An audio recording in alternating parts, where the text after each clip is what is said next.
Bismillahirrahmanirrahim. Бүткүл ислам үммөтү орду толгус жоготууга учурады. Белгилүү дин аалымы мурдагы муфтий Чубак Ажы Жалилов оорудан каза тапты.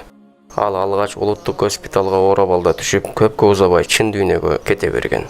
Мурдагы муфтий 1975-жылдын 21 январында Жалал Абад облусуна караштуу Базаркоргон районундагы Баймундуз айылында төрөлгөн. Жогорку билимдүү Азирети Умар аттындагы Кыргыз Ислам университетин аяктаган. Сауд Арабиядагы Умул Кура эл аралык университетинин алдындагы араб тили институтунда араб тили, андан соң фикх боюнча билимин жогорулаткан. Орто мектепти алтын медаль менен, ал эми жогорку окуу жайларды кызыл диплом менен бүтүргөн.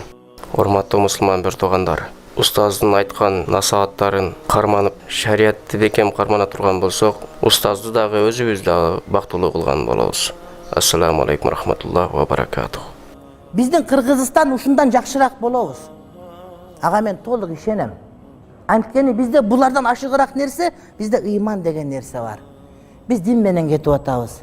Биздин коом камера койбой туруп, ушулардан адилеттүүрөөк болобуз, ушулардан тазараак болобуз. Буларда, жанагыда Америкада буларда майда коррупция жок, бирок чоң коррупция бар экенин билип атпайбызбы? Бизде чоңу да кичинеси да жок болот иншалла. Иншалла Кыргызда ушундай өлкө болобуз. Бизде улут болуп бөлүнбөгөн, түндүк түштүк болуп бөлүнбөгөн, уруу болуп бөлүнбөгөн, байкедей болуп бөлүнбөгөн, паракор болуп бөлүнбөгөн, бардык адилет иштейт, ак иштейт, мамлекет сатпайт, бейчеке түкүрбөйт, исламды практикалаган адам катары эмес, мамлекет катары практикалаган өлкө болобуз иншалла. Адамдар көрүп, чыныгы мусулмандар ушулар, чыныгы мусулман өлкө мындай. Бул өлкөдө мусулмандын дагы, мусулман эместин да укугу сакталат. Бул өлкөдө кыргыздын дагы, өзбектин да укугу сакталат. Бул өлкөдө аял киши түндө кетип атса, коркпой кете алат. Бул өлкөдө жетим жок. Бул өлкөдө аял эркек эркектей. Бул өлкөдө аялдар иштебейт, аялдар урматталат. Бул өлкөдө көчөдө мусур жок. Бул өлкөдө динге эркиндик. Бул чыныгы мусулман өлкө. Бул өлкөдө процент жок, арак жок, сойкулук жок деп айта турган өлкөгө жетишибизге аз эле калды, урматтуу бир туугандар. Иншалла.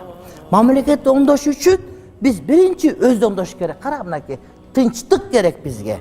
Бизге биримдик керек, ынтымак керек. Жана өзгөрүүнү өзүңдөн башта. Өздөн башташ керек. Элдер оңдосын, элдер жаман десек эч качан оңолбойт. Сен өзүңөн башта, буга салым кош, мамлекет оңолот, дин келет, эмгек ошо менен келет, урматтуу бир тууганым.